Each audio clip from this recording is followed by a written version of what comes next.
Kalau penanamannya bagus, itu kadang-kadang dari 1 kilo penanaman, dari 1 kintal penanaman itu bisa menghasilkan 1 ton.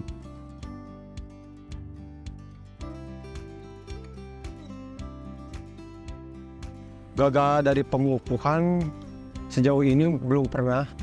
Kalau dengan cuaca pernah gitu. Kalau dengan pupuk mah alhamdulillah belum pernah gitu.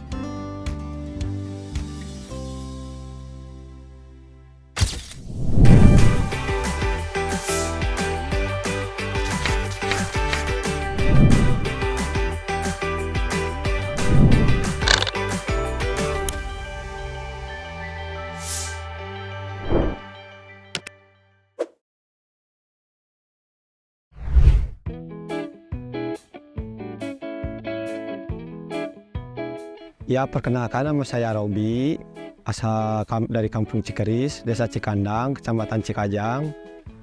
Sekarang yang dibudidayakan di daerah ini termasuk saya, budidaya kentang, wortel, kol, cabai keriting, banyaklah saruran di sini dan di antaranya itu. Cuma ada 2 di sini dulunya, beternak dan bertani. Kalau ternak domba, kalau bertani kentang, kol gitu.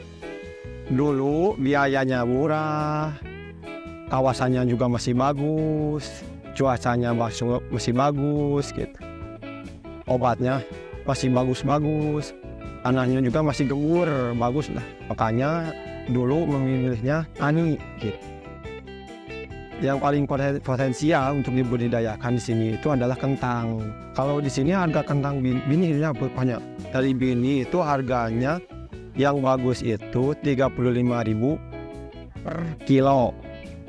Nah, kalau penanamannya bagus, itu kadang-kadang dari 1 kilo penanaman, dari 1 kintal penanaman itu bisa menghasilkan 1 ton.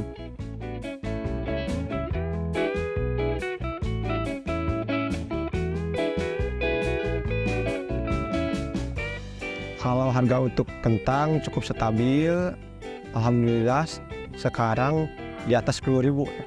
Kebetulan kalau untuk menanam kentang jatuh bangunnya itu banyaklah tantangannya.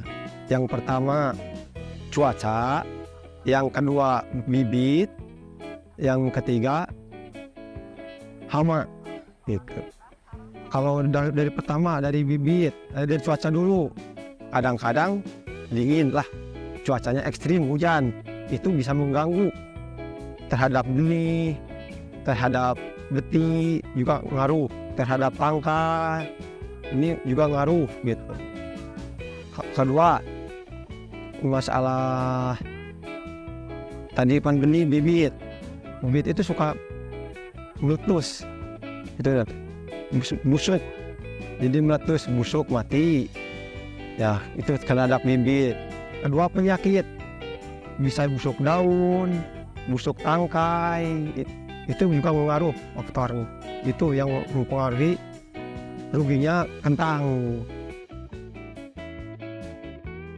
Sebetulnya kalau untuk para petani, kalau enggak mau merugi terus, harus lihat situasi dan kondisinya, cuaca bagaimana gitu.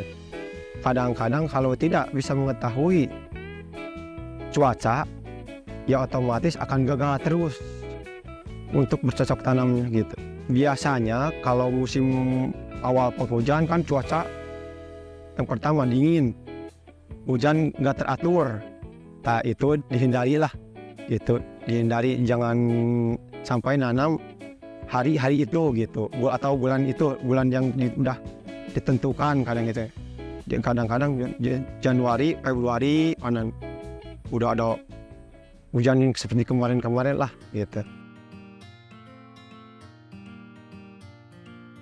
Ini tips untuk seorang petani gitu ya, termasuk saya. Yang pertama, ulat, teliti terhadap tanaman, harus mempunyai sifat kasih sayang terhadap tanaman, dan telatenlah gimana cara mengasih pupuk, gimana cara pengobatannya gitu. harus rutin, jangan selalu ditinggalkan gitu. Kadang-kadang kan ada yang ditinggalkan obat itu, kalau sedang hujan suka ditinggal, padahal lanjut aja nggak apa-apa. Untuk penanaman kentang, pemberian pupuk itu ada 3 tahapan. Yang pertama dasar yang udah dikasih pupuk tambahan lah, pupuk kimia, yang dikasih pupuk tambahan kimia, lalu ditimbun, ditutup mosa yang udah umur 20 hari atau 21 hari udah kelihatan tumbuh, mau dikasih lagi boleh dengan cara dicor tadi. Yang kedua udah besar, udah meningkat, udah umur 45 hari itu dikasih lagi gitu pupuk tambahan. Yang kedua itu kalau udah gitu mau ditambah lagi boleh, mau enggak ya itu terserah yang mau bertani aja lah gitu. Pupuk yang suka dikasihin untuk pengolahan tanah di sini ada yang dikasih pupuk bokasi, ada yang dikasih kotoran ayam. Kalau bokasi itu bikinnya dari kotoran domba, kotoran sapi yang udah difermentasi gitu. Udah dibedeng, udah dikasih jarak gitu, lalu ditabur. Ada yang ditabur, ada yang disimpan di gini, ada yang diaduk biar merata gitu. Yang bagusnya diaduk itu biar merata bagus gitu, lalu ditimbun.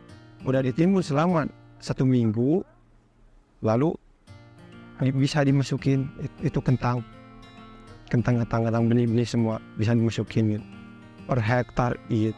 Di sini kalau di sini mah kan per patok, dibilangnya per patok itu 35. Kalau dipakai mosa gini, kalau dijajar mah 25 karung.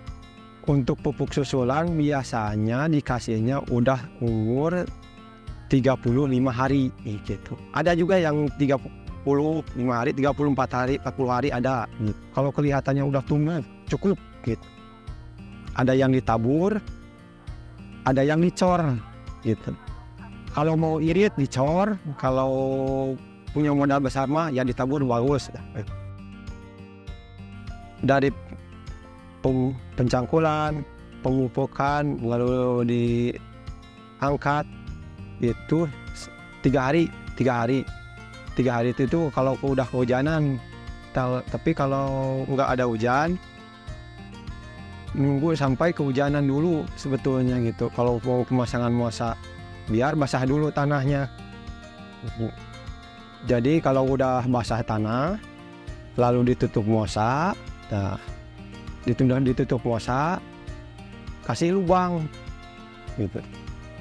Fungsinya mosa itu untuk memperingan pekerjaan, tanahnya enggak ngumpet gitu, pekerjaannya ringan gitu. Enggak banyak rumput gitu. Pokok utamanya enggak ada banyak rumput pengganggu lah gitu. Seperti asam umat mah di sini mah kalau dikasih cara mengkasihannya dibarengin dengan pupuk tadi, dengan awal dikasih asam umat gitu.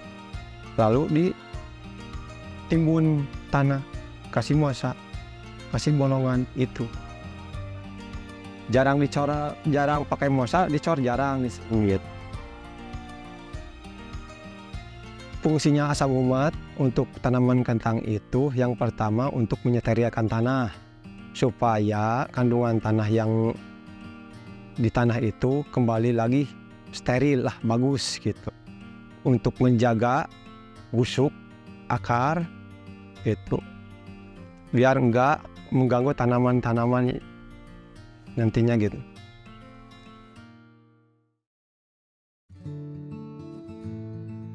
Saya pernah merasakan itu kalau pengukuhan yang baik, besar, pupuknya baik, ngasih pupuknya, pupuk kandangnya maupun pupuk kimianya, itu bisa meningkatkan bertambahnya penghasilan. Kadang-kadang dari 40 karung penghasilan itu bisa mencapai 50 karung penghasilan. Gitu. Gagal dari pemupukan sejauh ini belum pernah. Kalau dengan cuaca pernah gitu. Kalau dengan pupuk mah alhamdulillah belum pernah gitu. Kepada para petani di mana saja, khususnya di Indonesia, mudah-mudahan ini bermanfaat untuk para petani. Mohon maaf apabila ada kekurangan atau kelalaian dari kami. Kami sebetulnya masih belajar lah gitu, sesama petani belajar lagi gitu. Jangan lupa like dan komen. Edu Farmers. Ya, terima kasih. Assalamualaikum warahmatullahi wabarakatuh.